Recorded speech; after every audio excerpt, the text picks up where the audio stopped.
Good morning, students. Today we are going to study remaining part of chapter number 21, like father, like daughter.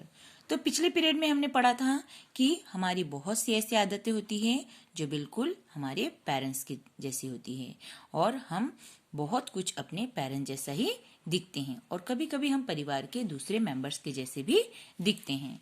Then हमने दो twin sister के बारे में पढ़ा था। क्या नाम था उनका? सुभासिनी और सरोजा। तो सुभासिनी और सरोजा क्या थी? ट्विंस थी। दोनों बिल्कुल एक जैसी दिखती थी और उनके मामा जो थे उन्हें पहचानने के लिए अलग अलग ट्रिक्स का इस्तेमाल करते थे। अब हम कुछ ऐसी चीजों के बारे में पढ़ेंगे जो हमें हमारे पेरेंट्स से नहीं प्राप्त होता है। Sati was only a few months old when one of her leg was affected by polio। तो सती जो है कुछ ही महीनों की थी जब उसका एक पैर किससे अफेक्टेड हो गया? पोलियो से। But she never let this come in the way of her work and her life.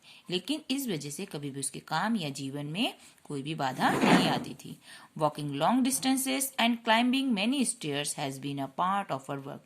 और बहुत लंबी लंबी दूरी चलना और स्टेयर्स में चढ़ना भी उसके काम का हिस्सा था। Now Sati is married. अब सती की शादी हो गई। Some people tell her not to have any children. और कुछ लोगों का कहना था कि उसे अपने कोई बच्चे नहीं करने चाहिए। She is also worried that her children may also get polio. वो इस चीज को लेकर भी परेशान रहती थी कि उसे उसके बच्चों को भी उसके जैसा पोलियो ना हो जाए। She spoke to a doctor about this. और इस विषय में उसने किससे डिस्कस किया? डॉक्टर से। तो डॉक्टर ने सुन के क्या कहा? No no, don't be worried. आपको परेशान होने की जरूरत नहीं है। It is not that if any of the parents have polio their children will also have it.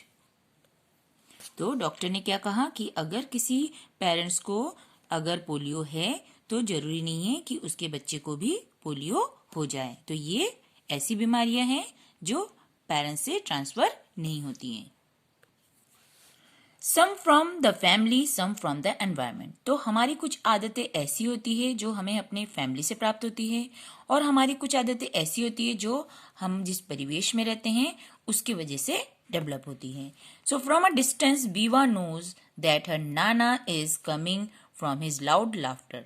तो वीवा दूर से ही अपने आते हुए नाना को पहचान जाती है। किस वजह से? उनके जोर से हंसने की आदत की वजह से। नाना also talks loudly and here with difficulty. और नाना बहुत जोर जोर से बात करते हैं, यहाँ तक कि उनको सुनने में भी थोड़ी डिफिकल्टी होती है। We have seen that some traits or habits we get from our family, some things and skills we learn from our environment। तो इस तरीके से बहुत सारी आदतें ऐसी होती है जो हमें अपने परिवार से प्राप्त होती हैं और कुछ चीजें ऐसी होती है, कुछ योग्यताएं हमारे अंदर ऐसी होती हैं जो हमारे एनवायरनमेंट की वजह से डेवलप होती है, जो हम अपने एनवायरनमेंट से सीखते हैं, अपने आसपास के वातावरण से सीखते हैं। At times our abilities change because of some illness और ओल्ड एज। तो लेकिन समय के साथ कभी कभी बीमारी की वजह से या एज की वजह से कुछ एबिलिटीज जो है हमारे बदल जाते हैं। All this together make us what we are.